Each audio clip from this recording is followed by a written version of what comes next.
the pandemic positively unmasked the ability to move fast, innovate, and pivot. And in my mind, it makes it completely intellectually bankrupt for systems to say they can't move towards value. Because I saw how fast they moved. And the only reason they're going back to volume-based healthcare is to make money. And they all know they're doing it the wrong way. Welcome to A&M Healthcare Industry Group's What's Your Moonshot podcast series, where world-class healthcare leaders seek to solve big problems. Listen as we talk to today's health system CEOs about the journey to achieve their moonshots. Hello, my name is Martin McGann, and welcome to our episode of What's Your Moonshot podcast. I am the co-head of A&M's Healthcare Industry Group, and I'm joined, as always, by Honorable Dr. David Shulkin, who's the Senior Advisor to the Healthcare Group at A&M. Today, I'm happy to welcome Dr. Harrison, who's the President and Chief Executive Officer of Intermountain Health, to the podcast. He is also a pediatric critical care physician and a recognized leader in national and international thought leader of transformation and innovation, mentioned and ranked in Fortune magazine's top 50 world's greatest leaders, modern healthcare's most influential physician executives and leaders, and the 100 most influential people in healthcare. So with that introduction, Dr. Harrison, welcome. Thank you. It's a nice introduction. My mom wouldn't believe it's true. Hey, Mark, this is David Shulkin. Thanks so much for doing this today. And thanks for being gracious about the introduction. I think if we gave you an adequate introduction, we'd be here all day long. And, you know, you're clearly one of the most admired healthcare leaders around. And a lot of people listen to what you have to say. I think the only thing I'd add to the introduction is many people probably don't know that besides you being very competitive in healthcare, you're an all-American triathlete, and you actually represented the United States in the 2014 World Championship. So you don't hear that every day. So thanks for being here again. Thanks, think, David. Mark, as we want our listeners to know, the What's Your Moonshot podcast really allows healthcare leaders that are making differences in their organizations and their communities and across the industry to talk about what their aspirations are, what in essence their legacy is. And so many healthcare leaders spend their whole career working on a moonshot, and some work a whole career, never really identify one. But in talking to you today, I think we have a particular challenge in knowing you as I do, that you have more than one moonshot that you're working on. In fact, I think your mind works in always thinking about how can you make a difference in the lives of the community and the people that your organization serves and around the country. So if it makes sense, I think we're going to talk briefly about a number of moonshots. And I think to start off, Martin, you're going to ask Dr. Harrison about one of these moonshots.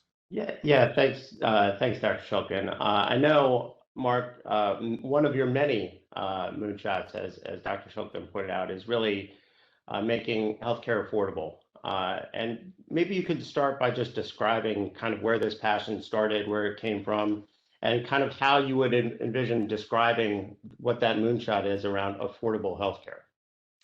Hey, I'll start with a clinical story. So I remember being in the pediatric ICU back in Cleveland, and we had a kid who was had congenital heart disease, who got really, really sick, and his heart was really it was failing. He ended up on ECMO, this long-term heart-lung machine, to try and bridge him to transplant. And as he was waiting in the ICU, his family was feeling enormous financial pressure. They were insured, but they were underinsured, and they went and had a benefit dinner for him at the VFW, or at the Veteran of Foreign Wars. And while they were doing that, their house got burglarized. And so they got a kid in the ICU. They're trying to raise money for his health care, and everything that they owned was stolen. And it actually just seemed like such an unbelievable travesty that the richest country on earth, this was happening.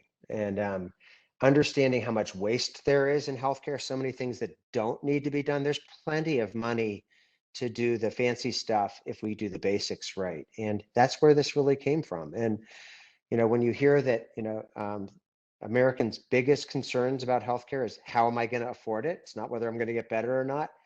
That the majority of people can't afford a $400 or $500 unexpected healthcare expense. This is a passion for us at Intermountain, and we've changed lots of things to try and make healthcare more affordable. And I will tell you, still, 75% of people in the state of Utah, where we're based, think healthcare is too expensive. So we got a heck of a long way to go, and we're amongst the most affordable places in the country. Yeah, Mark, I think bringing this back to a patient that impacted you makes so much sense to me. And I think, it tells people where you're coming from in this. And I think that's really important. I know another moonshot that you've worked on and believe in has to do with the similarities that not-for-profit healthcare systems have. We're all facing many of the same problems. And so finding ways for not-for-profit health systems to work together on common goals and missions, I know is important to you. I remember when I was secretary of the VA, the team at Intermountain called me and said that you wanted to do something about addressing the shortages of supplies and the cost of generic pharmaceuticals. And you had this crazy idea of not-for-profit healthcare systems getting together to manufacture generics. The company is called Civica RX that Intermountain started. And then you had another idea about partnering on precision medicine with not-for-profits called Heredigene. And then you're involved in this creation of the Alliance for the Social Determinants of Health.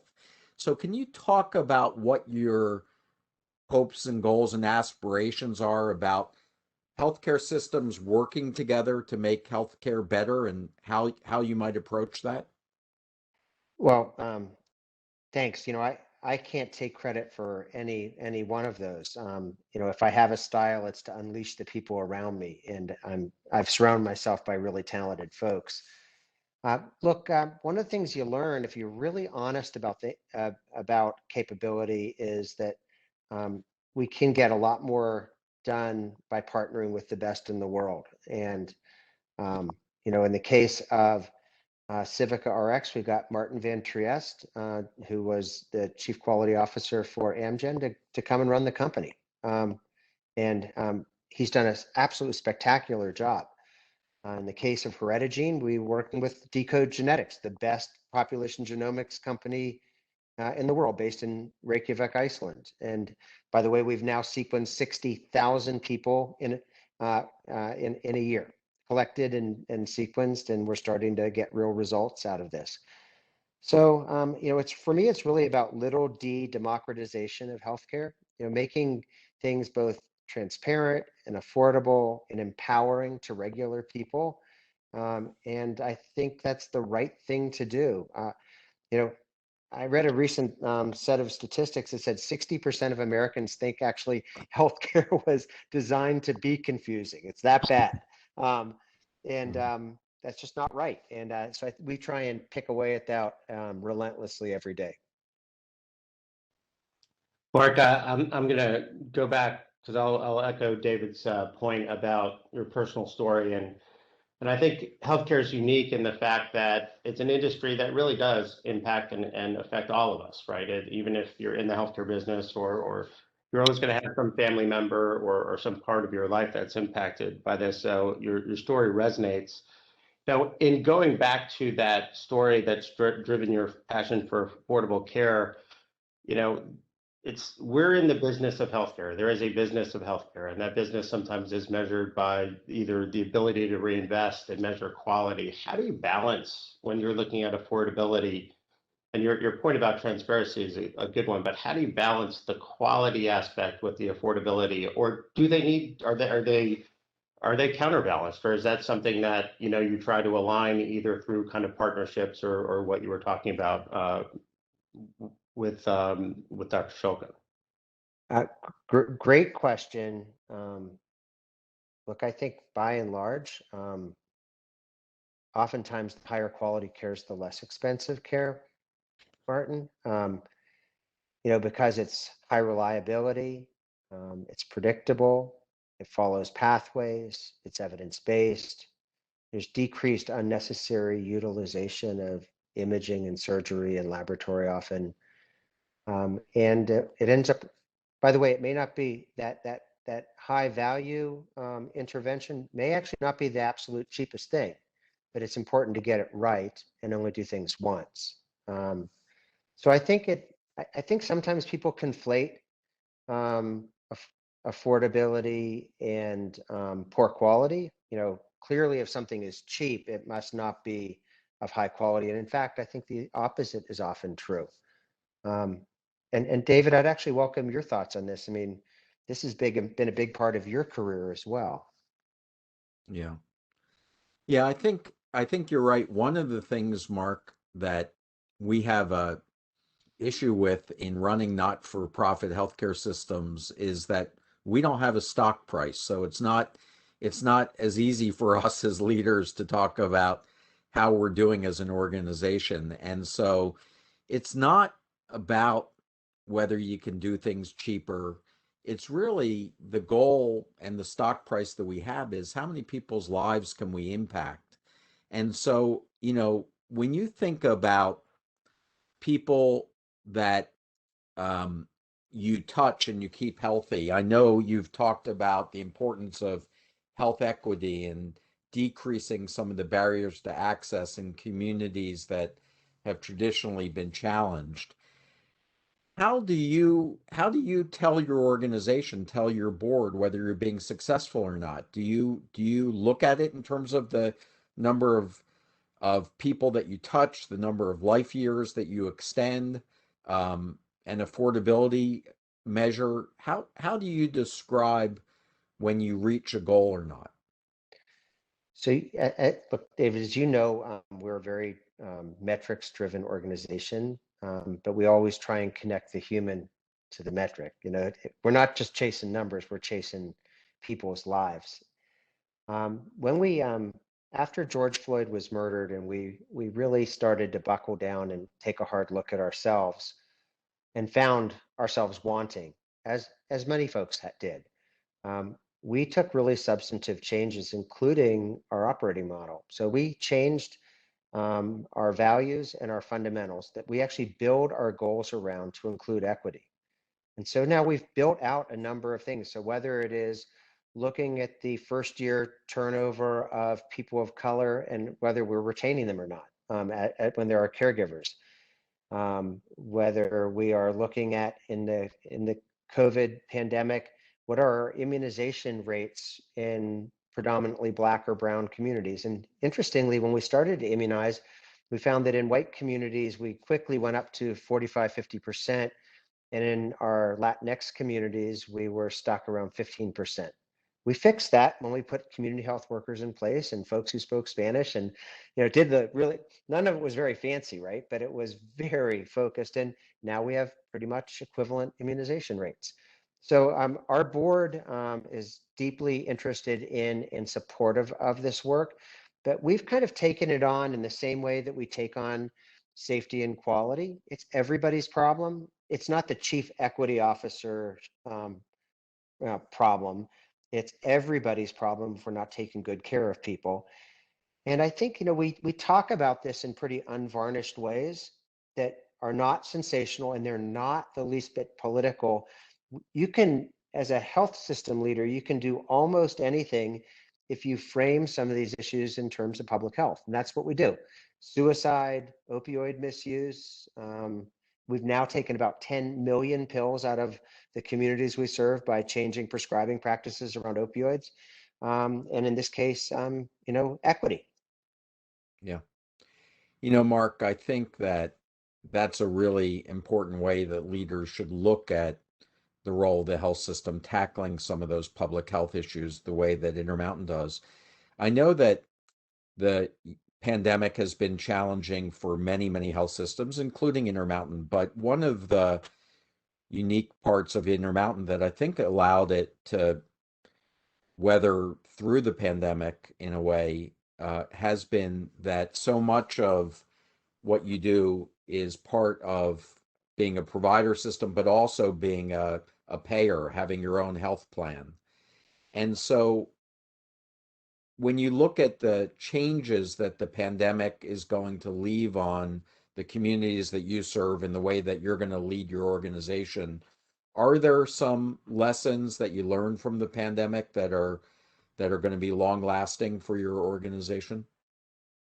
Quite a few, actually. Probably the biggest one, the lesson is this fully capitated payer provider model is so powerful, David. Mm-hmm. And it's powerful because it lets us to think, it sort of frees us from the uh, quarterly earnings call type environment to the not-for-profit health system type environment where we can think long-term about people, and where it makes sense to do things like tele and distance and not have people travel, where it makes sense for us to avoid unnecessary emergency department visits and not worry about what that does to ED revenue. It's been really powerful, and we're trying really hard to make sure there's no backsliding. Currently, we went to a peak of about 19% of our visits were by distance during the pandemic. We're holding right around 11 or 12% now. We think it needs to go back up towards 19, 20%. And one of the things I love about it is it saves people tons of time. It's good for the environment also. We're saving millions and millions of miles driven. And that's a good thing too in a state that is growing rapidly and has road congestion and air problems. So I think that it's and maybe the biggest piece, David, we can talk about all the technological stuff, but I think it positively unmasked the ability to move fast, innovate, and pivot. And in my mind, it makes it completely intellectually bankrupt for systems to say they can't move towards value, because I saw how fast they moved. And the only reason they're going back to volume-based healthcare is to make money. And they all know they're doing it the wrong way. So it's time. And the pandemic showed us they're smart. They can make the change if they really want to. Yeah. I loved your stat, Dr. Harrison, about 60% of people saying that healthcare is designed to be To be a confusing. mess, to be confusing. Designed to be purposely confusing. And you mentioned, transparency, and the transparency that comes from being on the wellness side versus just the treatment side. Yeah. Are there other ways that you're looking to improve your organization's transparency, either through the patient's eyes or through your clinician's eyes or through your community's eyes? Well, we just had a executive committee and finance committee retreat last week. And I'd say the themes are around growth predicated on population health and value. So we got really firm guardrails that we're not going to grow for growth's sake. We're not going to grow so that we've got a really big revenue number. We're going to do it for all the right reasons.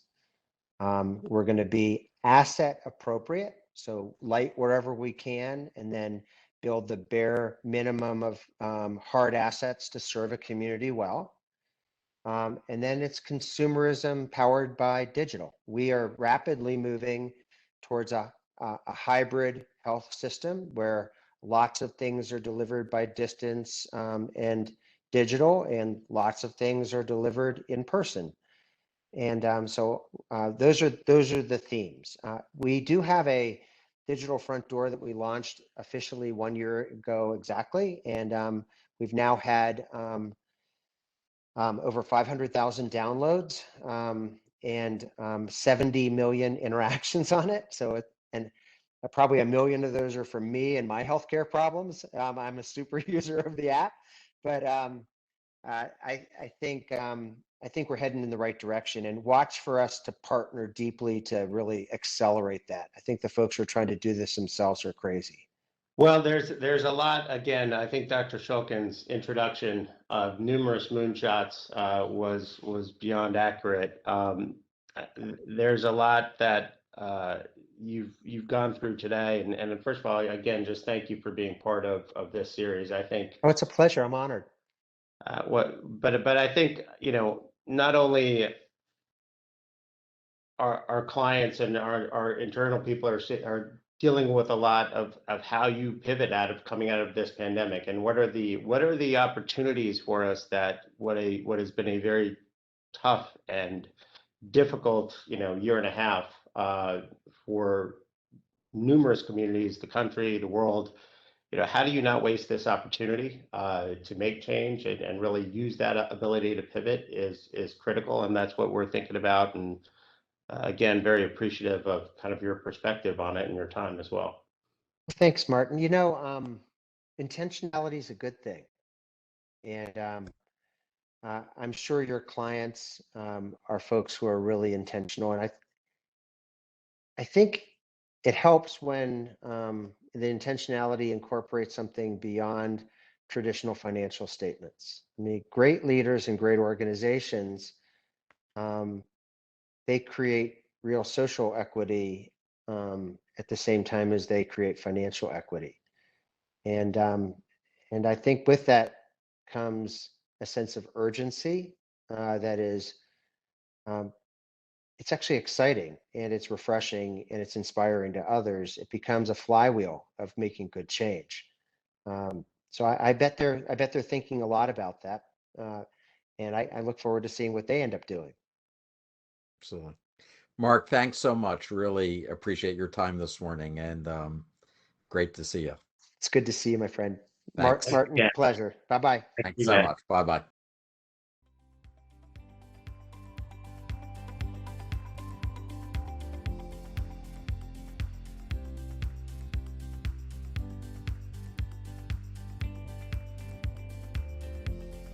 Alvarez and Marcel. Leadership, action, results.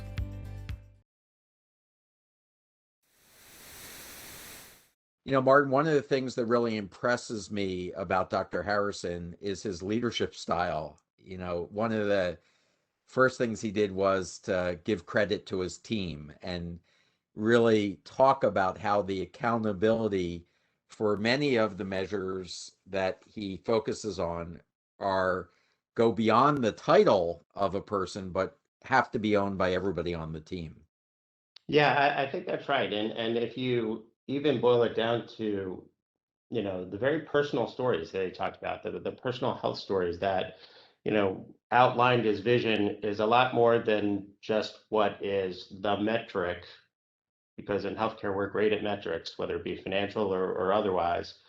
What's the vision driving those metrics? And he, I think, as any great leader does, aligns his team to that vision and trusts them, and obviously looks at alternatives and different ways to solve what are problems that are throughout the industry. I thought it was tremendously refreshing, it was tremendously direct, and it was unapologetic, which I thought was really remarkable. So I agree with you, David. That was a neat thing to see. Yeah, he speaks with some urgency. Mm-hmm. And understands that given what we've just gone through as a country and maybe across the entire world, that healthcare leaders, this is their time to act, and that there are a lot of things that frankly need to be changed. And he talked about the fact that some leaders may choose to go backwards and return to a pre-pandemic world. And he was pretty clear that he thinks that's a mistake. It is, and I think the short-term versus long-term objectives, how you mold those two, and how you don't lose the long-term objectives at the, by chasing short-term objectives, and how those should be aligned, is directly on point, because you have to. He has such a, as you did your introduction, you said you have many moonshots, and this is how he thinks. You now see this new breed of healthcare leaders led by people like Marc Harrison that are not only talking about the direct impact of healthcare providers, but the impact on the social makeup of the community. He talked about climate change, Right. really beginning to think much broader about this definition of health and being much more inclusive of these broader topics that in the past you just wouldn't hear healthcare leaders talking about. That's exactly right. And also it's a community health issue. It's a wellness issue. He brought up after the George Floyd incident and looking not only internally, but community, who he serves and the diversity aspects. And part of that diversity falls directly on his responsibility of maintaining that in his organization is all part of that. He has a unique set of leadership skills. He has confidence in where he believes his organization should be, yet he has humility. He has a understanding of the complexity of the various forces driving healthcare, and yet is not afraid to tackle them. And I think those are really good characteristics of a leader in times like this. He's collaborative. He needs to. He knows that he can achieve Intermountain's mission, but do it through partnership and collaboration as well, and still maintain the identity of the organization. The unique point in healthcare is, while we are metric driven, and don't be afraid, the metrics should change, right? You can, if you go back to the old metrics, you're missing something. So his metrics that he pointed out of 1 million pills taken out of the community in an opioid epidemic and the millions of miles not driven by patients are different metrics to be thinking of versus what's my financial metrics, what's my ED visit metrics, what's the amount of bed stays that I have. The metrics need to shift. And I found that incredibly eye-opening because it's easy to go back to the old metrics. Martin, I think that's exactly right. Can you imagine if every leader around the country had a similar metric of taking millions of opioid pills out of their community and decreasing by millions of miles the travel of their patients to get to see them? Imagine what that would add up to across the country and across the world. And I think that is the value of rethinking metrics, because Right. the world's changing, and you're absolutely right. And no one's going to send out a memo across the country to say every CEO should be rethinking their metrics, but it's going to be thought leaders like Dr. Harrison who begin that discussion. The other lesson that I think that Dr. Harrison mentioned coming out of the pandemic was the importance of partnerships, and that health systems can't do this alone. And whether it's the partnerships with community organizations, whether it's with local, state, or federal government, it's really going to be those types of partnerships that tackle some of these complex issues that have a social and economic foundation to the barriers that health systems have faced. So lots of important learnings here from this podcast. Very well said. And collaboration is kind of the fuel that should supercharge what the priorities are of the organization.